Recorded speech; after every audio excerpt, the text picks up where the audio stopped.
Selamat pagi, Sobat Maestro yang dikasihi Tuhan, saudara-saudara yang ambil bagian dalam persekutuan yang indah di acara Maestro Golden Moment pada hari ini. Kita mengucap syukur pada Tuhan karena kita bisa berjumpa kembali dalam acara kita pada pagi hari ini. Dan marilah sebelum kita membaca dan merenungkan firman Tuhan, kita akan menaikkan doa, mohon Roh Kudus menolong kita sehingga seluruh pembacaan firman dan perenungan kita itu akan memberkati kita, karena tidak pernah ada firman Tuhan yang keluar dari mulut Tuhan melalui hamba-hambanya itu kembali kepada Tuhan dengan sia-sia, tapi akan berbuah berlipat kali ganda dan memberkati kita. Mari kita berdoa. Ya Tuhan, terima kasih untuk penyertaan-Mu kepada kami semua, khususnya kepada para senior dan seniorita yang lanjut usia, yang pada hari ini masih diperkenan Tuhan untuk bersama-sama merayakan persekutuan yang indah di acara Maestro Golden Moment pada hari ini. Dan biarlah ya Tuhan, setiap firman, setiap kesaksian, setiap pujian, nyanyian syukur pada Tuhan diberkati Tuhan, dan itu akan membina iman kami semakin hari semakin dewasa, dan kami semakin boleh tinggal terus dalam kasih Allah. Bapa, kami berdoa Roh Kudus kiranya menolong kami dalam pembacaan dan pemberitaan firman Tuhan pada hari ini, dan menyempurnakan seluruh kesiapan hamba-Mu yang akan menguraikan firman Tuhan. Bersabdalah ya Tuhan, karena kami bersedia mendengarkannya. Dalam nama Tuhan Yesus kami berdoa. Amin. Sobat Maestro, senior-seniorita diberkati Tuhan, pada hari ini kita akan membaca firman Tuhan dari Injil Yohanes pasal 15. Injil Yohanes pasal 15 ayat yang ke-9 sampai dengan ayat yang ke-17 ya. Ini judulnya adalah perintah supaya saling mengasihi ya. Perintah ini sebetulnya sudah disampaikan oleh Tuhan Yesus di dalam pasal 13 ayat yang ke-34 ya. Saya baca Yohanes 13 ayat 34 lebih dahulu. Aku memberi perintah baru kepada kamu, yaitu supaya kamu saling mengasihi. Sama seperti aku telah mengasihi kamu, demikian pula kamu harus saling mengasihi. Dengan demikian semua orang akan tahu bahwa kamu adalah murid-muridku, yaitu jikalau kamu saling mengasihi. Nah, itu Yohanes 13 ayat 34. Nah, sekarang kita baca Yohanes 15 ayat 9 sampai 17. Perintah supaya saling mengasihi. Jadi ini diulang perintahnya. Di ayat 3, pasal 13 ayat 34 sudah ada perintah ini, perintah baru, lalu kemudian diulang. Seperti Bapa telah mengasihi aku, demikianlah juga aku telah mengasihi kamu. Tinggallah di dalam kasihku itu. Jikalau kamu menuruti perintahku, kamu akan tinggal di dalam kasihku, seperti aku menuruti perintah Bapakku dan tinggal di dalam kasihnya. Semuanya itu kukatakan kepadamu, supaya sukacitaku ada di dalam kamu, dan sukacitamu menjadi penuh. Inilah perintahku, yaitu supaya kamu saling mengasihi, seperti aku telah mengasihi kamu. Tidak ada kasih yang lebih besar daripada kasih seorang yang memberikan nyawanya untuk sahabat-sahabatnya. Kamu adalah sahabatku jikalau kamu berbuat apa yang kuperintahkan kepadamu. Aku tidak menyebut kamu lagi hamba, sebab hamba tidak tahu apa yang diperbuat oleh tuannya. Tetapi aku menyebut kamu sahabat, karena aku telah memberitahukan kepada kamu segala sesuatu yang telah kudengar dari Bapakku.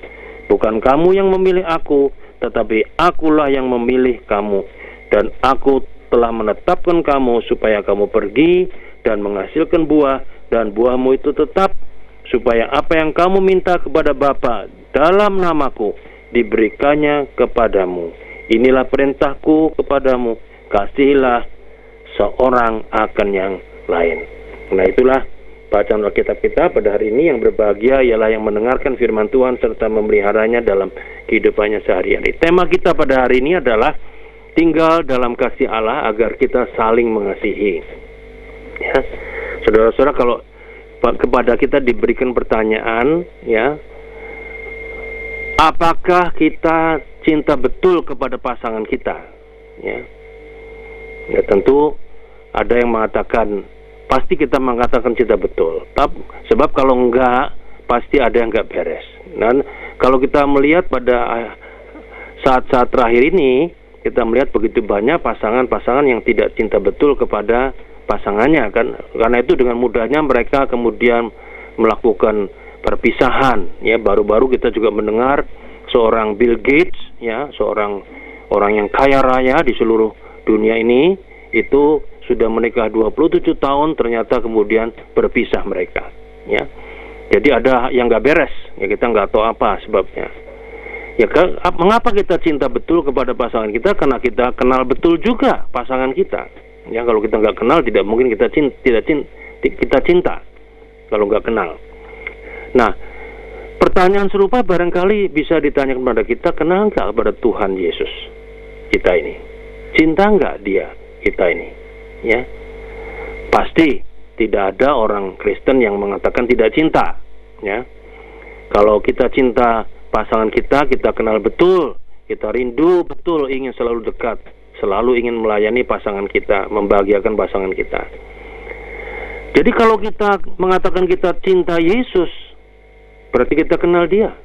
Bagaimana cara kita lebih sungguh mencintai, ya? Maka Alkitab mengatakan tidak ada cara lain kecuali hanya menuruti perintah-perintahnya. Itu yang disebutkan tadi dalam Yohanes pasal 15 ayat 9 sampai 17. Dan semua perintahnya ada dalam firman-Nya, yaitu di dalam Alkitab. Tetapi kalau dirumuskan dengan satu kata, cuma satu katanya, yaitu apa? Kata kasih itu, kata cinta, agape. Itulah sebabnya yang menjadi hukum yang utama atau golden rule dalam Matius 27 ayat 37 sampai 39 itu hanya kasih kepada Tuhan dan sesama. Itu kuncinya. Ya, kalau seluruh perintahnya itu di situ muaranya. Kita mengasihi karena Tuhan mengasihi kita lebih dulu. Kasih kita kepada Tuhan dan sesama sebagai respon dari kasih Allah kepada kita. Nah, kalau kita sudah merasakan kasih-Nya dalam hidup kita, maka kita rindu untuk mewujudkan kasih kita kembali pada Tuhan, pada sesama kita. Dan inilah yang menjadi kerinduan Tuhan Yesus juga kepada kita. Oleh sebab itu kenapa ada perintah supaya kita saling mengasihi, ya. Sehingga dengan kita saling mengasihi, itu di situ kita merasakan kehadiran Tuhan, bahwa memang kita tinggal dalam kasih Allah, ya. Banyak di antara kita dalam kehidupan beriman tidak merasakan kehadiran Allah. Mengapa?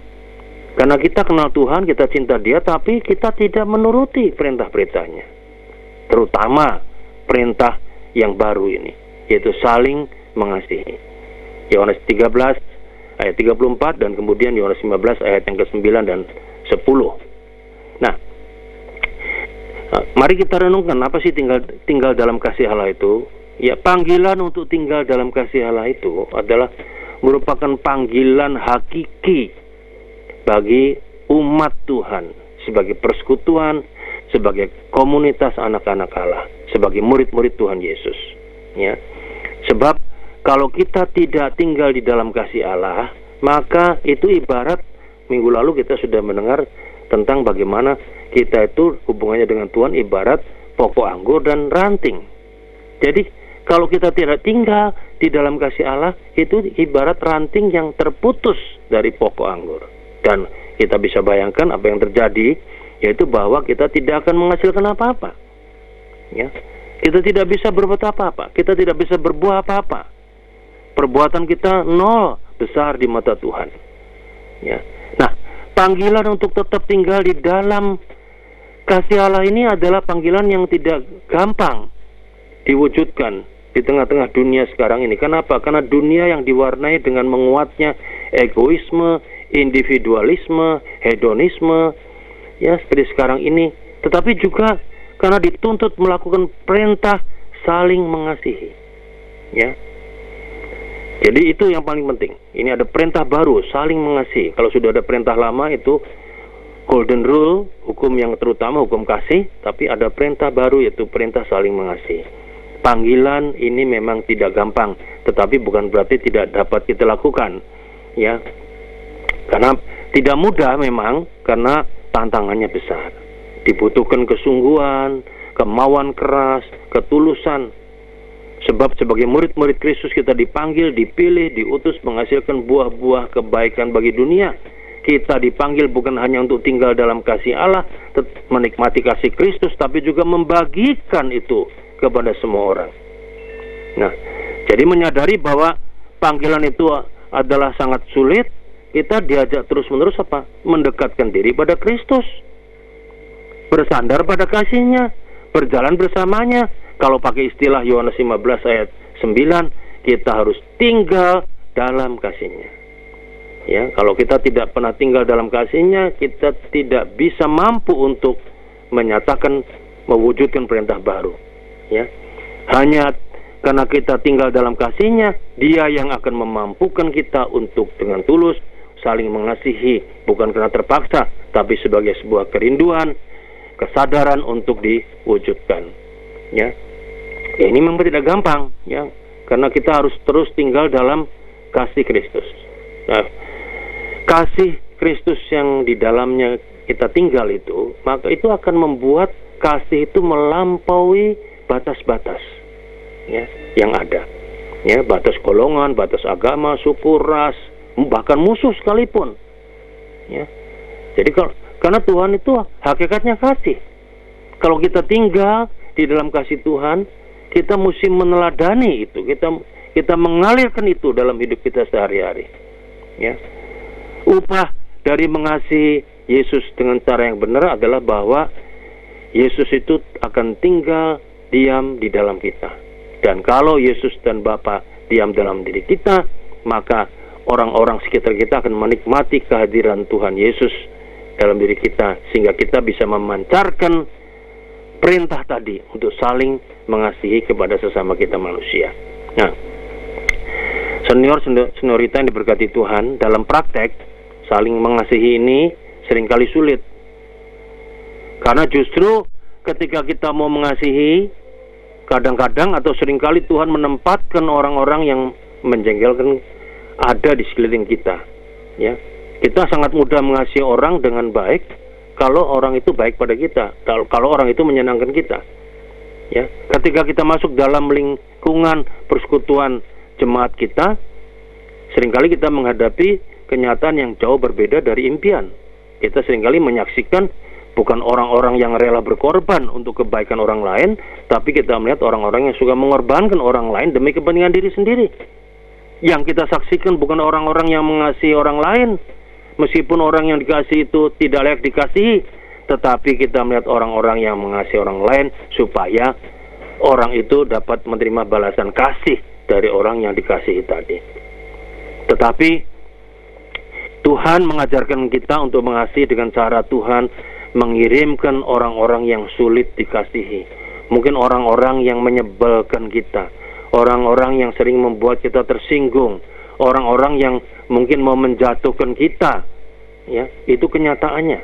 Kita dikelilingi oleh orang-orang yang tidak kita sukai, bahkan mungkin musuh kita.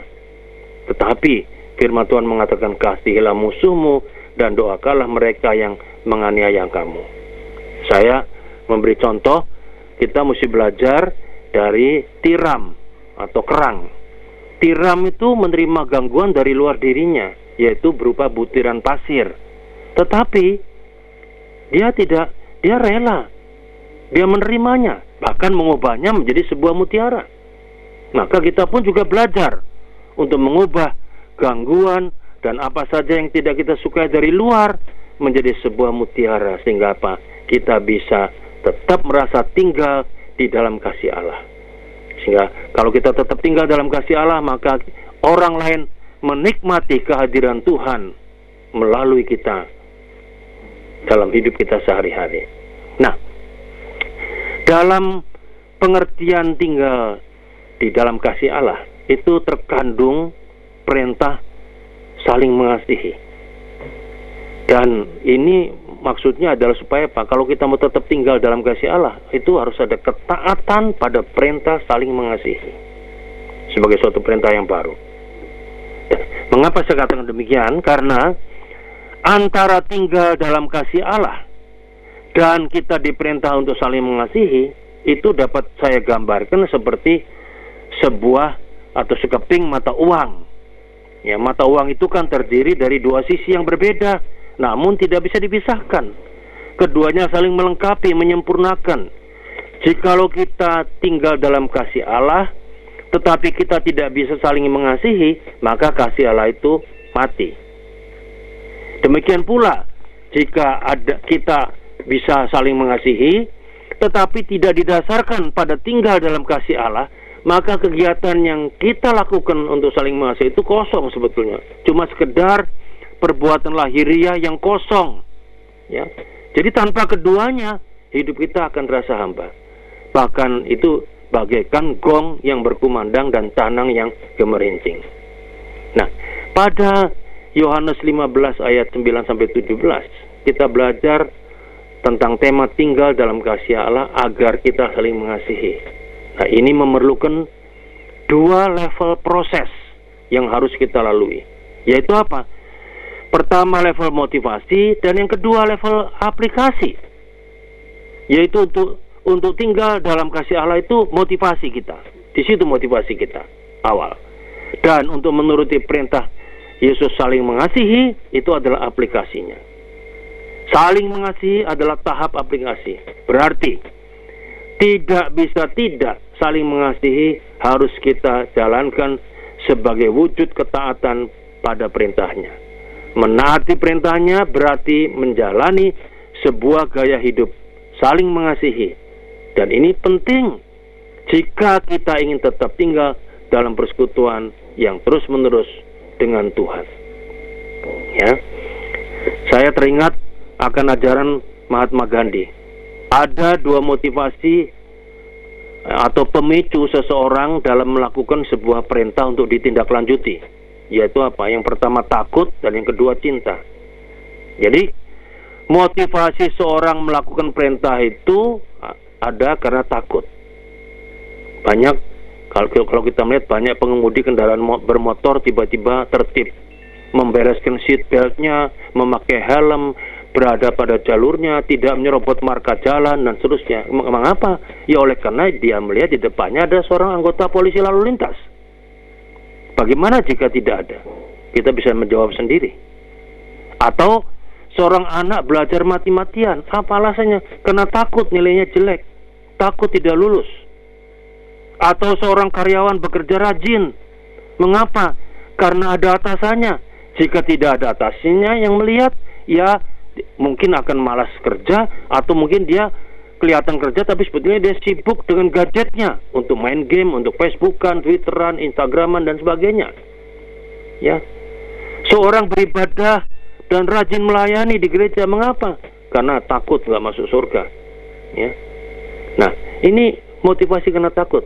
Tapi yang kedua, menurut Mahatma Gandhi, ada motivasi yang lebih dahsyat dari takut, yaitu apa? Cinta.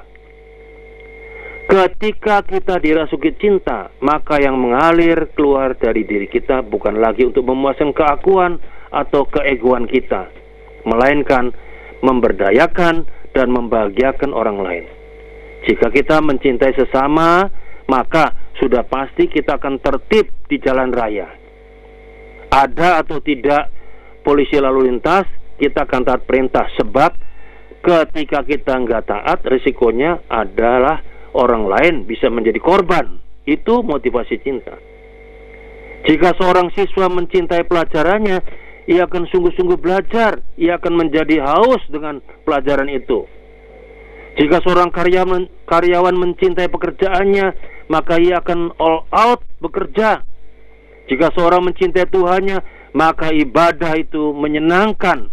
Disinilah Yesus membebaskan manusia dari ketakutan. Hidup di dalam Yesus, hidup dalam kasih Allah, yaitu hidup tanpa rasa takut, tapi diselimuti rasa cinta. Manusia yang tetap tinggal dalam Yesus pastilah akan terbiasa hidup di dalam kasih dan menerjemahkan kasih tersebut menjadi sebuah gaya hidup. Para senior dan seniorita, kasih itu universal. Semua orang bisa melakukan, merasakan, dan merindukan serta menerimanya.